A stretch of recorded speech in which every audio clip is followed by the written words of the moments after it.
Welcome to Morning Market Call. I'm Jeff Butler, and today we have a fantastic show for you. With me today, I have Andrew Stewart. He is the CFM of Tilapiana, the chief fishmonger. Also a second-year MBA student here at BYU. Welcome to the show, Andrew. Thank you. It's great to have you on. So you want to be a fish farmer.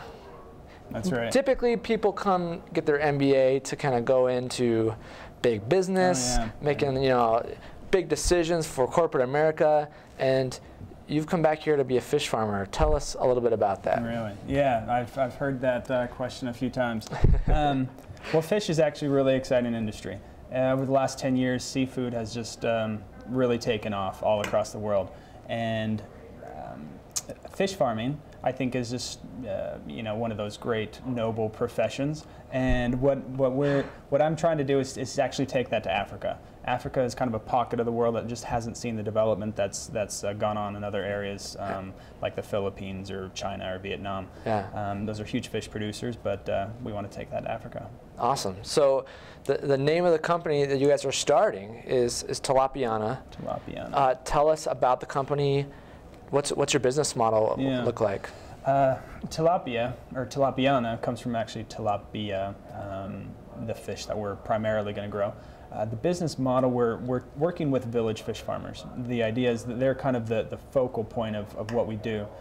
As in most franchise businesses, even here in America, they take a business model that's already been working and they can just replicate it wherever they want. Right. So we're going to work with a village farmer and give him all the supplies that he needs to profitably grow fish.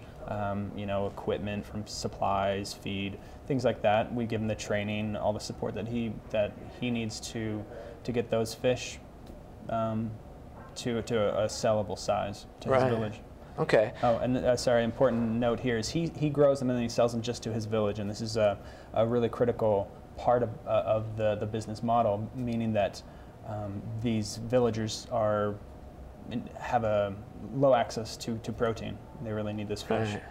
So in a way, it's certainly meeting a social need as well as a business need for these people. Yeah, we hope so.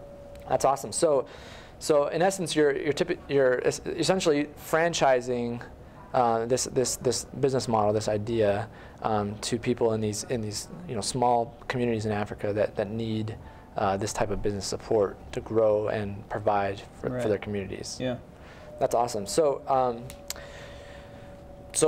why choose a franchise model?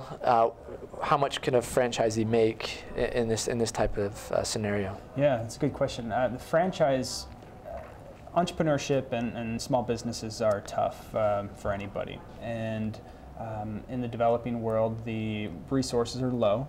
And a franchise is just what they need to provide everything, and all they do is put in the work. And these people are hard workers. They've got the land, they've got the resources that they need, but we teach them technically how to do this, and they can grow the fish.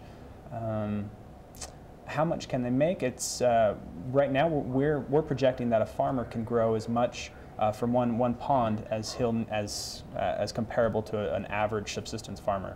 So by this farmer, say he grows maize or sweet potatoes or something, and over a year he'll make a certain amount, and by having one pond he can double his income.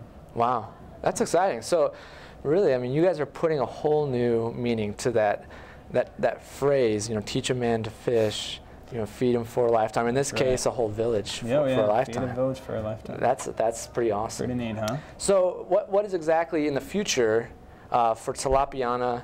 How are you planning on growing your business? Yeah. Right now we're kind of still nailing down the pilot, nailing down the model, the franchise, and then once we feel real confident about that, we're kind of in pilot stages. Once we feel confident that we've got all these questions answered, we'll start replicating that throughout Ghana.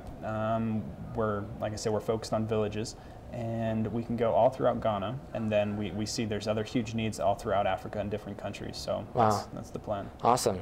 And if I'm not mistaken, you spent a considerable amount of time in Africa, on the front lines, basically, and as exemplified by your outstanding. These are shirt here. Traditional clothes that I just feel right at home in. Yeah, yeah. Yeah, we've been a couple times. That's sweet. Yeah. Next time you go, I'll probably have to have you get me a shirt for myself. Yeah. That's awesome. I think it's another outstanding example of the type of entrepreneurship that the MBA program and the business program in general supports at BYU. So congratulations on your success thus far, and we wish you guys the best for sure. Thank you. All right, thank you for tuning in, and we'll look to see you next time on Morning Market Call. Morning Market Call is brought to you by the Marriott School of Management in cooperation with the Brigham Young University Department of Communications. MMC is made possible by generous donations from Larry Tasjan and Gary Williams. This show was produced by Jeff Butler, David Wood, and Doug Mumford, with line producing by Beth Grimmett. For more information, please follow us on Twitter and Facebook.